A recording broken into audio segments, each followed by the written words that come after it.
All right, let's talk some more cricket on the SportsMax Zone, but we switch to the shortest format. Cricket West Indies on Monday announced the squads for the two T20 international series on their United Kingdom tour, starting on Friday against England. Shai Hope will lead the team on his first assignment since replacing Robman Powell, who is also in the squad, while Jason Holder and Andre Russell make returns. Romario Shepherd has been included following his IPL stint, which forced him to miss the ODI phase of the tour. Meanwhile, breakout league standout Jid Guli earned a maiden call-up, replacing Brandon King, who has been granted leave after the England series. Roston Chase will also miss the Ireland series, along with head coach Darren Sammy and his assistants Floyd Reefer and Ravi Rampal, as the test team prepares to face Australia, leaving Ryan Griffith to take over as lead coach in their absence. Nikhil is still with us as we pick up this conversation. Nikhil, let me start where I ended yesterday's conversation with Faz. The decision by Cricket West Indies to have Darren Sammy, Ravi Rampal and Floyd Reefer return to the Caribbean to start preparations for the test series against Australia with ahead of the Ireland series. From my standpoint, I guess the only individuals who didn't see this coming was probably Cricket West Indies. But what do you make of the decision? I mean, look, it's not the first time we're seeing something like this in world cricket. I think back to when England came to the Caribbean last year. Marcus Trescothick led them because Baz McCullum was in India. And it's one of the problems you face as a board or a nation when you have the same coaching staff, handling multiple teams, multiple formats. But I think, look, they would have had enough discussions going into the Ireland series. Ryan Griffith, as the article says, and you guys said, is very experienced and will know exactly what Darren Sammy's trying to implement, the brand that he's trying to implement, which I'm trying to figure out now because this is almost the start of a new era.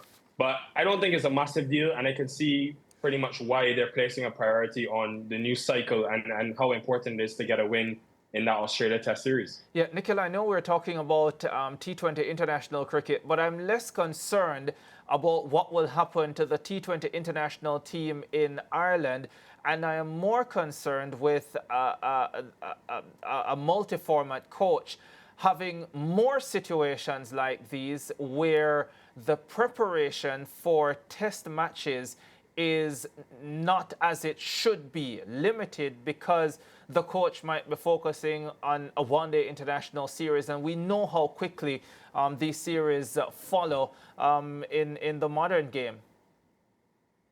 Based on what I know, Ricardo, I think Darren Sammy and his analyst Avinash Sitaram, they work quite tirelessly with from a big amount of time leading up to a series. So I think they knew that this clash was coming, and they have began the groundwork and preparation from a while ago. Now, obviously, one thing you'll never be able to plan for is the actual groundwork and what you do during a series. But again, this is the situation. I mean, obviously, I assume Cricket West Indies would have known that these clashes would possibly arise.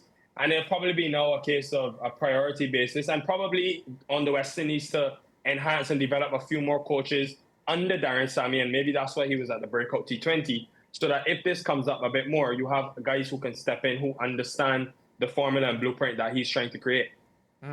All right, let's have a look at the squad then. Andre Russell, he's back in the unit. Great to see Jason Holder back as well. Certainly, the Jason Holder selection is unsurprising given his performances this year, although we wondered what really was happening. Yeah, 32 wickets in 20 T20s this year at 19 apiece, and half of them have come at the back end, last 5 overs, where we all know that the West Indies have struggled immensely. They've gone at 11 runs and over since the start of last year. And even you look at his batting, averaging over 30, striking at close to 180. He, for me, was an easy pick in this squad. It was probably just about, when he recovered from his injuries and also when he was available. But I think he adds a lot to this West Indies side for the reasons I mentioned with the ball, but also I think the ability against spin. For too long, the West Indies have been very, very vulnerable against leg spin, especially with Russell, Shepherd, and Powell staggered in that order. So I think he provides a nice balance for the West Indies. And I actually want to see if maybe they're brave enough and inventive enough to maybe send him up the order. is something that we saw him do under Kyron Pollard's captaincy and maybe a bit of Nicholas Pooran, where he would bat at 4 at times to conquer some spin. He's obviously a very good player of spin, given his test grounding. And I want to see, the big thing for me in these two series is what is different. You go back to the start of the T20 World Cup, the West Indies have won 7 of 18 T20 internationals. And 4 of those were Uganda, Papua New Guinea, the USA, Afghanistan were in there as well. So what has happened in the last 2 years has been below the standard that we expect from a team that's supposed to be favorites for a world event. So what will Shea Hope in his new era do differently to Robin Powell to produce different results? I don't want you to disrespect the United States of America. They had a massive win at the World Cup and they got to the quarterfinals of the tournament. Young man, don't you dare disrespect a World Cup quarterfinalist.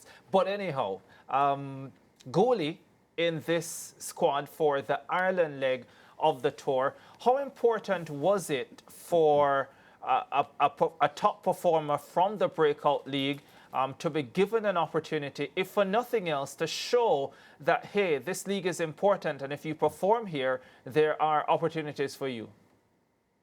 I think from that standpoint, huge for the younger players of the region to realize that this is something to take very seriously. We hope that obviously it'll be a yearly venture. But more so, I think, for Gouli, the reasons he's come into this team, and this is what I think we need to see a lot more of. Who's the backup options for your starting 15 players? So for a number of years, we've had Akil Hossein and Moti as the 2 left-arm spinners. But who's next? If Hossein goes down before a major event or a series, who comes in to replace him? And you look at Gouli and Roston Chase, very similar in the way that Gouli bowls his spin, has shown versatility in where he can bat, has batted at 3 for Trinidad, and has got first-class hundreds. He's also batted down the order with his power. So I'm all for him coming into the team, hopefully learning a Roston Chase role in a few years' time. All right, Nikhil, let's leave it there for today. We look forward to the series starting on Friday against England. And yeah, let's see how that goes. All right. We missed you in the IPL segment. We missed you, yeah. Where were you? You don't give Jack the jacket anymore? No. You're always fast to criticize, and when people get it right, you don't say. I was fixed on the prediction guru and hearing everything that he had to say. Well, the cricket prediction guru, and hearing everything that he had to say. There was no reason for me to say anything because you had it so well covered.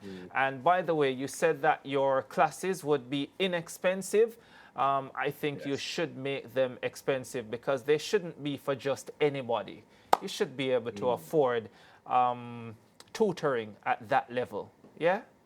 But since Lejay is your friend, then yeah, there's. Don't worry, no. I retired. He can get the classes free. He can get them free. Yeah. I retired from 2011 when I predicted Johan Blake to win the 100 meters at the World Championships, and he did. Anyhow, we're out of time. Let's go to break. We went out on top.